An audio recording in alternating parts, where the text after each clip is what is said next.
I think this was the hardest decision I had to make in probably the last 20 years of my life. Walking away from my corporate career after decades of not only caregiving, a lot of high stress, and putting everything before myself. This is where I ended up. This video is a little different from what I normally do. If you are thinking about prioritizing your health, your well-being, and gaining some financial independence, then I think this video might be for you. This journey wasn't easy, and it still continues. My caregiving responsibilities have become more intensified, where my mom needs more 24-hour care around the clock. The other thing that I discussed before is that my health was in jeopardy if I didn't really attend to it as well and be available for my mom from losing weight. That was such a struggle, and it still continues to be a struggle if I don't manage the stress. Also to gain some sense of financial independence to be able to prepare to take this leap and step back from my career. I was going back and forth with what I should do, and it just came to a head. So if you're thinking about taking a leap to create a life that you need and must have and desire, let's discuss that going forward.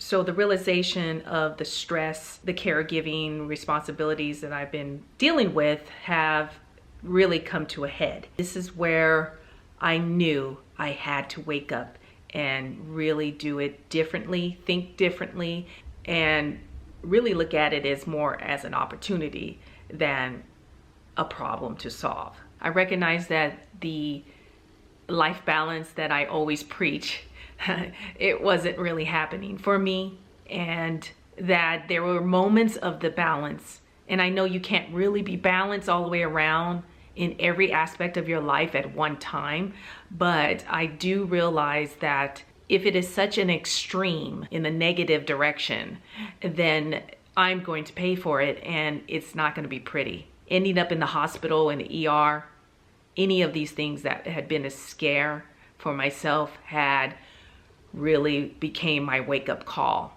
It really did. Being sleep deprived is a thing right now.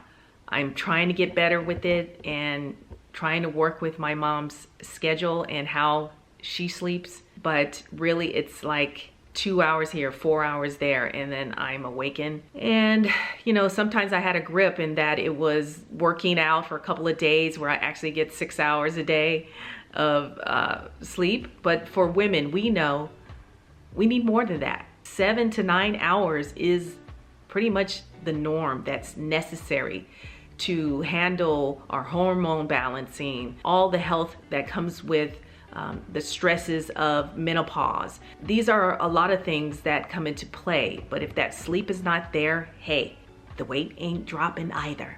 So I committed to myself to prioritize my health, and number one is about the fasting, weight loss. Fasting not only gives you so many benefits, it's not just about weight loss in the vanity side of things here. It's also about changing the brain waves and how I think, calming down the nervous system, getting my anxiety in check. I have phenomena happening within my body that my doctor cannot even explain. And if I didn't step back from some of these things that were causing a lot of angst, major anxiety, then where was I? What was I going to be? And who was I becoming? And I want to be on the earth for a long time. So I need to really recognize what I was doing to myself. So the fasting, the simplifying the meals, right? Emphasizing all the things that matter to me and that I can prioritize instead of putting it on the back burner. That's what I've been doing right now. So self-care is non-negotiable. This made the decision a little bit easier for me to make when it came down to me being on the chopping block. I knew that one of these things in my life needed to be rearranged, which was my career.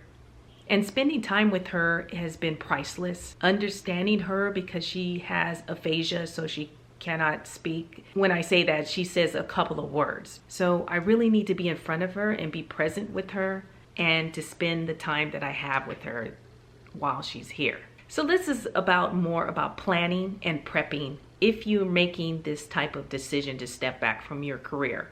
It doesn't mean that I stop working.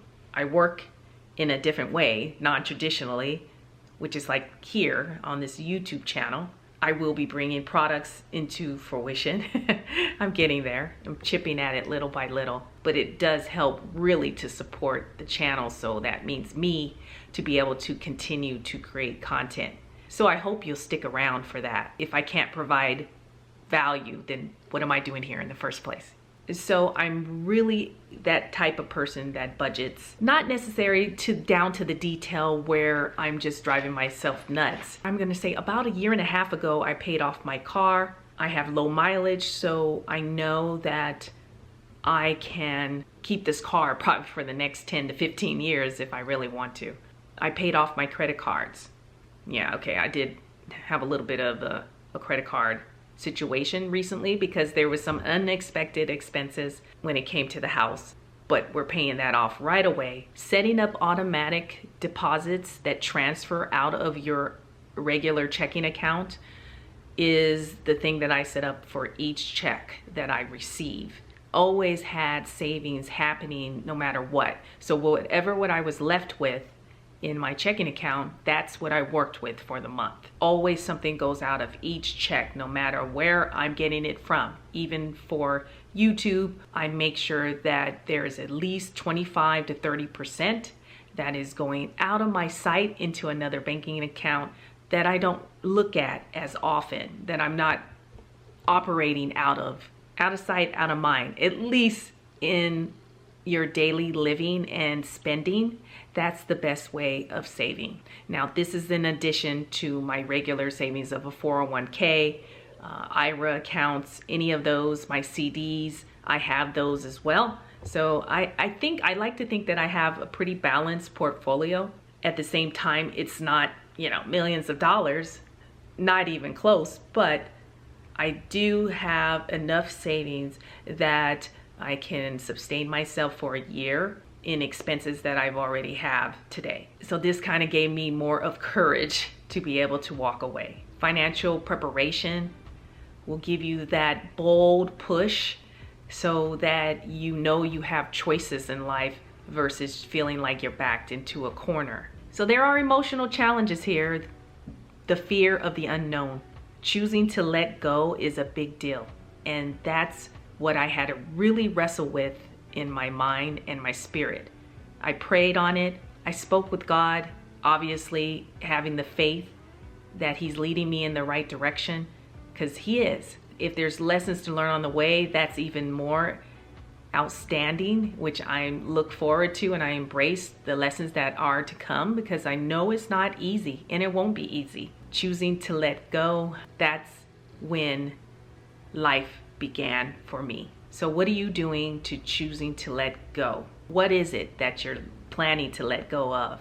It doesn't have to be what I'm going through. Is it something, letting go of a relationship, letting go of certain connections to things that don't have a soul? These are addictions, right? So what are you choosing to let go of so that you can release the weight, gain your health back, and gain your life back? I hope this helped in this video. I know it's different from what I usually discuss, but it also embraces everything that I discuss on this channel. I look forward to seeing you guys on the next video. And remember, you can always begin again. Thanks so much for watching. Cheers.